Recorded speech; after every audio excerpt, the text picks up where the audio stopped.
Off Script with Super E recommends listener discretion as these real but sometimes uncensored stories can be filled with mature content.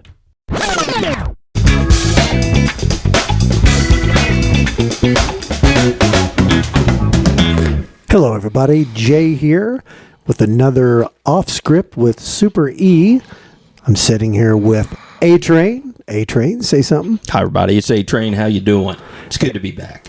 And with us, as always, the star of our series, Super E. Super E, say something. Hope everybody has a good holiday weekend. Right on. So, I guarantee you've got something great on board, so let's go ahead and launch right into it. Super E, tell us a tale. All right, I'm going to tell a story about how I was helping out another unit, and I thought I was going to die that day, a fall to my death, and I'll explain why here in a second. Okay.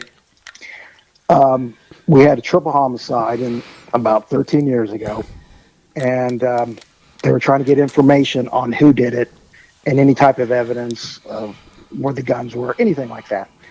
And so there's a special unit that tracks down possible homicide suspects or robbery suspects.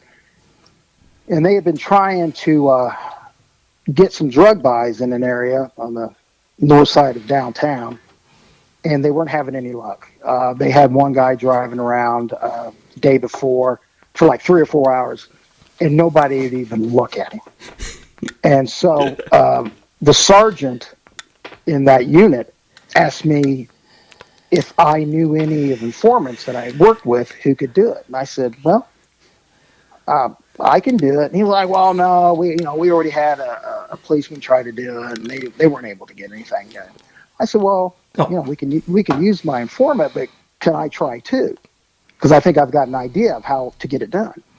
Did the sergeant know who you were? That you were Super E? Yeah, he knew who I was, but I guess from trying the day before for like 3 or 4 hours, he said, with no luck with the police officer, he thought, well, no way undercover policeman is going to be able to do it. These guys are just too smart, wise guys standing on the corners. And knowing what we know, why on earth did they not just come to you first? I mean, for goodness sakes, you're Super E and everybody knows it. I don't know. I guess they hadn't read my press clippings that my mom carries with her all the time.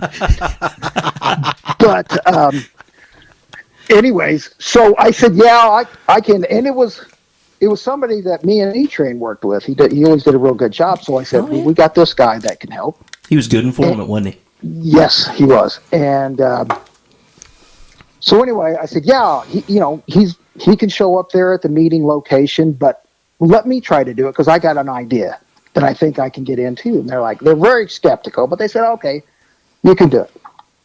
So I called A-Train's guy that we worked with, and he said, yeah, I'll be there at 3 o'clock. And so then what I did was I called up one of the female informants that would assist me, and I said, do you have a valid driver's license and insurance? It's a good question. She goes, yes, I do. She goes, yes, I do. I said, do you think you'd be able to drive a 70 Plymouth Sport Fury with a 383 Commando 4-barrel Magnum? And she was like, I don't know, but I'll give it a try. I said, because I got a plan.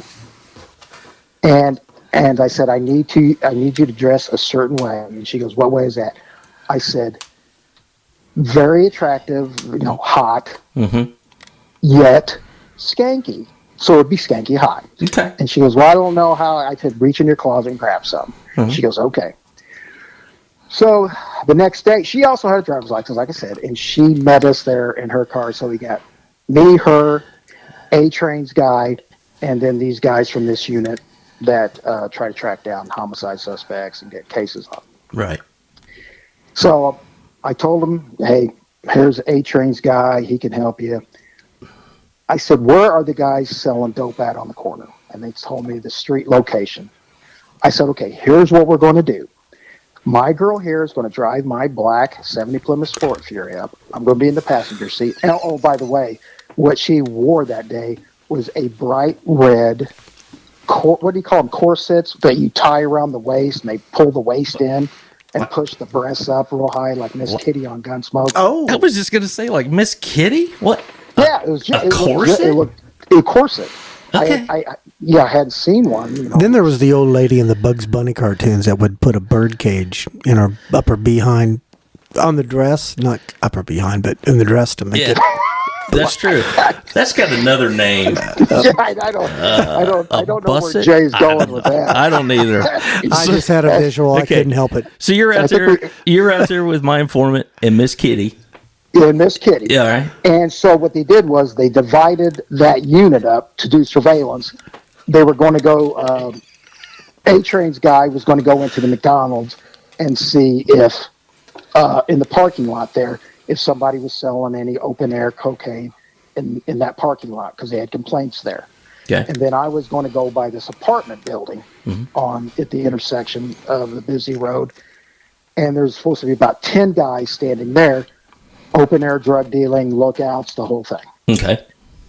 So I get my girl, she gets behind, she turns that car on and it rumbles to life. And she was like, oh my God. But she was able to drive it. And I said, just drive it right up to him. And I knew when I left that the guys in the other unit were thinking, oh, he's no way he's going to be able to make it by. As soon as we drove that cool-ass old car right up to the corner, the first thing the guys did as I got out of the car and I was pretending like I was checking the battery cable, they come running up to the car. They go, man, what year car is this? And I'm telling them it's 1970. Kind of motor it is. And they're talking to me. And then they look at the girl driving and they go, and for some reason they gave me a nickname like Baby Boy or something. They go, what's up with the girl, Baby Boy? And I said, well, she just got fired from the strip joint. And she's wanting to get high, but I'm afraid she's going to want to go do some heroin. And I don't think that's. They said, "Oh, that heroin's bad for you."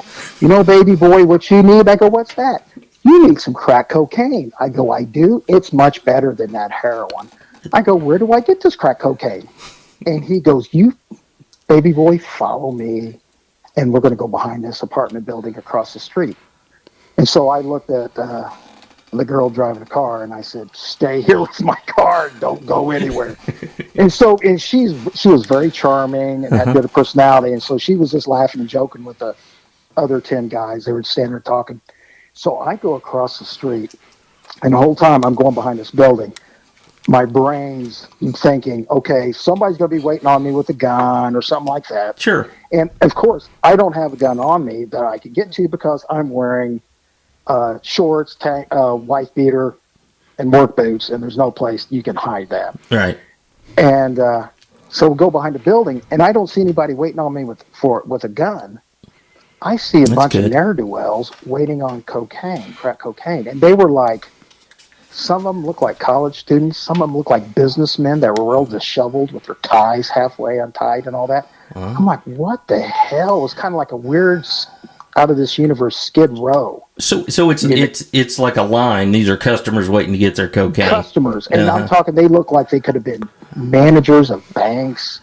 Wow. Yeah. Like I said, college students, housewives, things like that. And I was like, holy crap. And so the guy that was talking to me, he vanished into this apartment. And then I observed him come around the corner with this guy. And he goes, hey, this is the main guy. And I was like, well, I got lucky there meeting the main guy right off the bat. All right.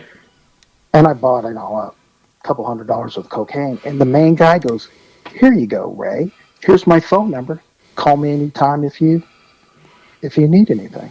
And I think what it was the reason why they were comfortable with me, because I drove up in a old car, had a good-looking girl driving it. Miss Kitty. Miss Kitty was driving. I was a passenger because in the drug world, in their mind, cops drive, informants ride. Well, we kind of had a flip-flop. Right. She had a driver's license.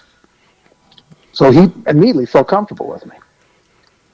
So I go back with the cocaine, and this all happened in less than 5 minutes. They didn't think I was going to be able to get anything. Right. And because they were sitting there the day before, like 3 or 4 hours with nothing. So we get back to the staging area, and they are very, very happy. And I showed them the phone number of the guy. And they asked me, can you go back tomorrow by yourself and make another buy off the guy? I'm like, sure. Because then I guess they were going to get a warrant for his arrest. Right. If they could just somehow find out who he was. All right. So, real quick, if I can interject a question, what you may have been going to this, but what's the point of you being by yourself? Well, because let's say if it goes to court, they will just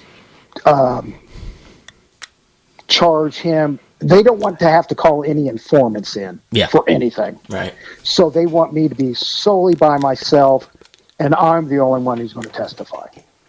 That's what they're trying to do that way. See, that's awesome. That's what the listeners probably were looking for with something like that. That's perfect. Right. So we wanted to get everybody out of it we don't need in the courtroom.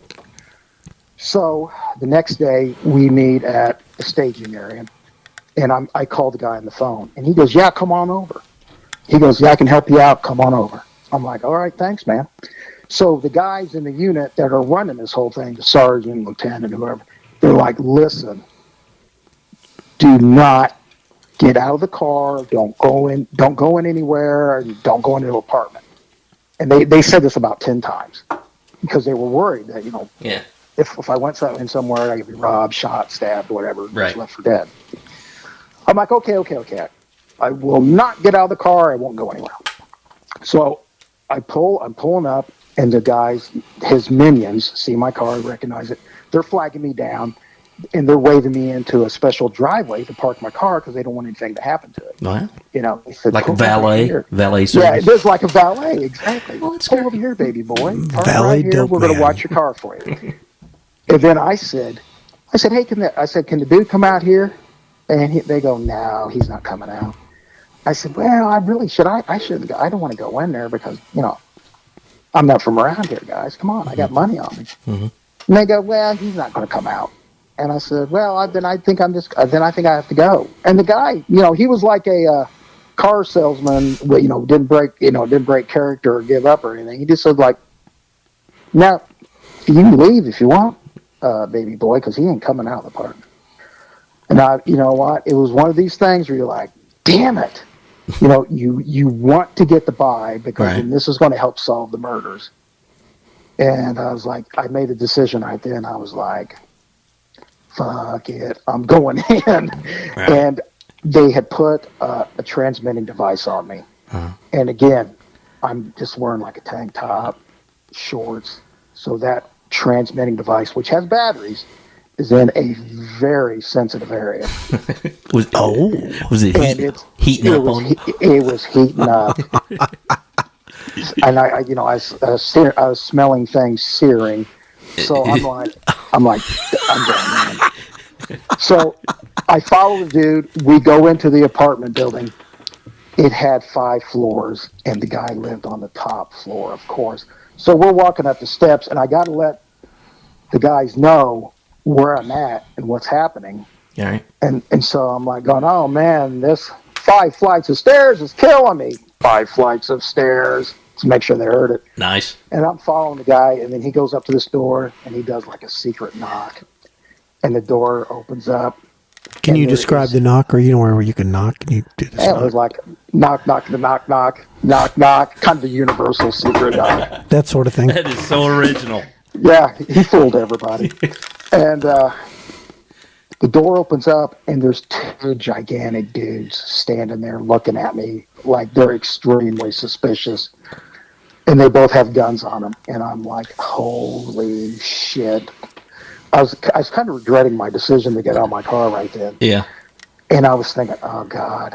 I'm looking at these 2 guys with these guns, and they got their arms folded, just staring down at me like they want to murder me. Mm-hmm.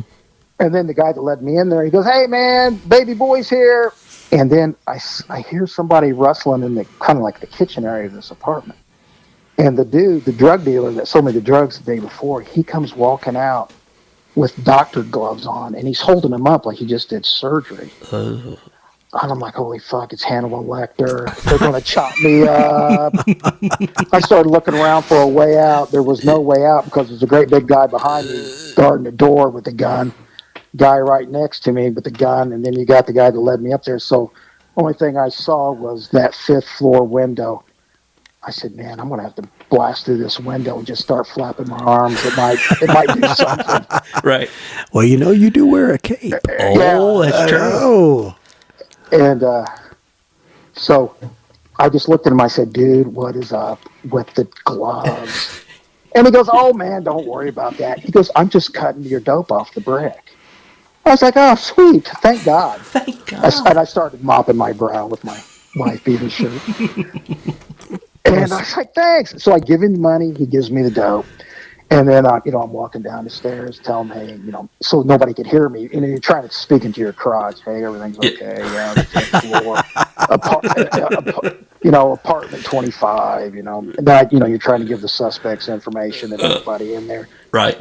They had guns here. This is what it looks like inside the apartment. So then I get to my car, and I'm thinking, please don't let the battery have went dead or anything crazy. Started up, go back to the staging area, and they were, again, all very grateful, but extremely upset that I went in because they said it was nerve-wracking. Because they had people watching, doing surveillance and watching me get out of my car, going into the building, and they're like, oh, he's going to the building, no! But I came out alive. Was it any chance it was the same SWAT guys from a couple episodes ago? No. Let him SWAT go guys. These were violent crimes guys. But if they were SWAT guys, I wouldn't say anything insulting. Right. Only I was spreading around compliments left and right. But once I got back, I gave them a description of everything and told them, gave them all the information, and they took the transmitting device and had a tape of everything. So I went on my way and completely forgot about it. I went back to doing what I do, and then I found out later on that they were able to do a search warrant on that guy, make an arrest, and then they were able to get information from the people that were in the apartment of where the weapons were hidden that murdered the 3 victims. Yeah. And it helped solve the case and make arrests. Oh, fantastic! I didn't even think about it. Didn't know anything about it. And then I just happened to be walking through where homicide was, because a lot of times they would ask me to go try to find if a suspect lived in this area, or if I saw somebody that looked like this in the area. I just give them somebody's information. I was walking past all the pictures where they have investigators of the month. And I was thinking, what? They never have any undercover guys up here. It's always, this investigator saved money on number 2 pencils for last month. Investigator of the month. I said, why can't they put an undercover guy on here? Yeah. I look over, and there I was. Oh, this was in August. And then I strolled down to where June investigator of the month was. And it was me. The sergeant put my name in for doing a good job. And they made me, I didn't even know it. Had no clue. I was extremely happy that I was able to solve that homicide. Is that kind of how it was when you walked in the office like this? What's that? Super! Oh, no, nobody did that. Oh, okay. All right. I'm back at the office where I work. Nobody knew anything about it. Well, so. But you know what? That's the way you operated, wasn't it? You just did stuff and. Yeah, because then you moved on to whatever the other problem that needed to be solved. You just moved on to the next one. Right. Well, I certainly hope that you were on the 3rd floor for a good thing when you noticed that, because I can't imagine you being up on that floor just to say hello. Well, it was to give information about they wanted me to look for some possible witness to a homicide that's on the street. Gotcha. So, well, sometimes did they put your picture up? No, they put my picture up, yes. Oh, my gosh. It's the one, remember, where we'd have to get our pictures taken, and you'd walk in a pair of jeans and put on a suit and tie with a clip-on tie, and they take your picture, and then you take it off. You know what? I do remember there was a couple undercover guys that got that. I remember seeing where they had drawn a cartoon of the person, of the detective of the month, and put him in there. Well, because sometimes it's not supposed to be public access, but sometimes the public accesses it. And used to, the media would go right up there and do interviews with the homicide guys. They don't do that anymore, but used to be they'd be right up there doing it, so I could just see the background. There's Super E. There's Super E. Yeah, exactly. Because who was taken up there? Homicide suspect. Looking on the wall. Hey, that's Baby Boy. Yeah, there's Baby Boy. That son of a bitch. Yep. And then they would say the proverbial, which we all know. They always say, "Man, I knew you was the police." I knew you was the police. Yep. Yeah, I used to get we used to get that from the hookers all the time. Yep. I knew you was the police, and I would say, "Man, you are a genius Yep. for knowing I was the police and offering to perform sex for money, so you go straight to jail." Right. A-Train and I went through that all the time. We get somebody in the interview room. Inevitably, after some work we had done, the first thing they do look at us. I knew you guys were cops. Did you now? Yeah. Huh. Well, then you're dumber than I thought. Hey, Super E. So, all right, when you're up on that 5th floor, you got all those guys around you with guns, and then the dude walks out with I'm assuming they were rubber surgical gloves? Yes. Okay. What were you feeling right there when you saw I that? was feeling like I was going to shit my pants and launch myself out the window. Yeah. But I was thinking, oh man, hitting the ground with a pants full of shit would be embarrassing. Yeah, So I try to maintain control. Right. And basically in that situation, my brain was thinking 1,000 things at one time. It was because this is what all undercover guys do, and uniform guys when they're on the street when they're in a situation. I had to stay in character as somebody buying drugs, but I had to be thinking to myself, okay, where's all my potential threats coming from? Where's my escape route? Can I turn around and punch that big dude right in the mouth and get through that door? No, I have to get the element of surprise on him. Because the 5th floor window escape route really isn't a good one. No, that had a very unhappy ending at the ground. Yes. So I was definitely, what I was thinking was, I'm going to have to somehow take the guy behind me by surprise and try to get him out of the way and get down that door as quick as possible, because you just can't stand there and get shot. You've got to react, but you also got to stay calm, because you don't want to go to the worst conclusion and act on that. You got to let it play out a little bit. Okay, this guy's got doctor gloves on. Find out why. And he goes, don't worry about it, man. I'm just cutting your stuff off the brick. Reasonable explanation. There you go. Yeah, and I was like, oh man, we're cool. Right. But still, you're on high alert because you don't know what's going to happen. And this guy's on high alert because guess what? He's got a lot of cocaine in there, and there's guys out there that make a living off robbing drug dealers and guys who cook up crack cocaine. That's why he was paying 2 guys with guns to protect him. And then what's going on in his head, he's got to worry about those 2 guys deciding, why not we just take the money from him? We've got guns and he doesn't. Right. You mean there's no honor among thieves and dope men? No. It's dog eat dog, and that's DAWG. Wow.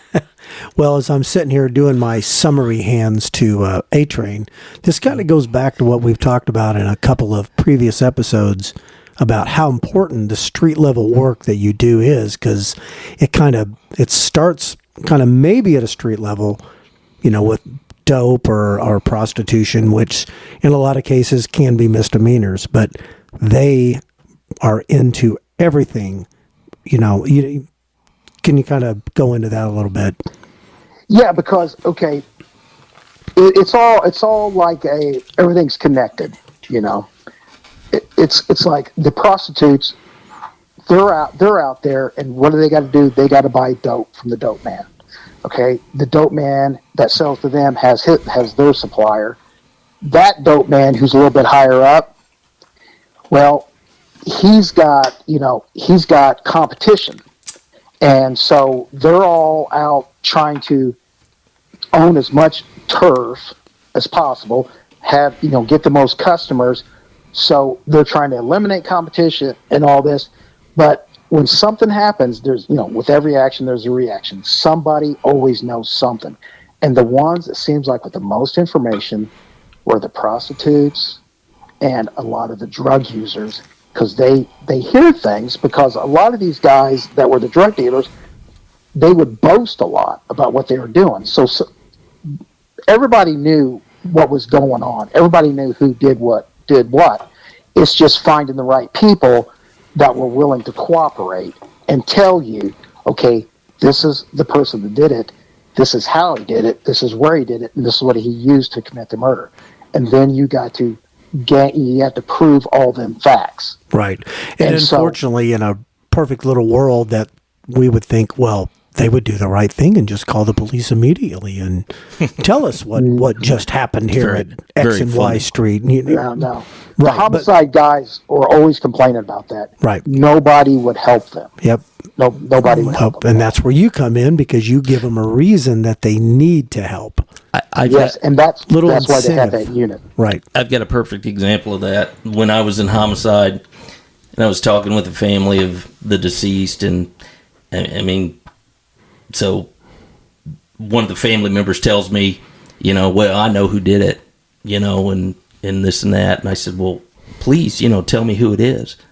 And his response to me was, that's your job to find out. Yeah. So that's, you get that attitude. Yep.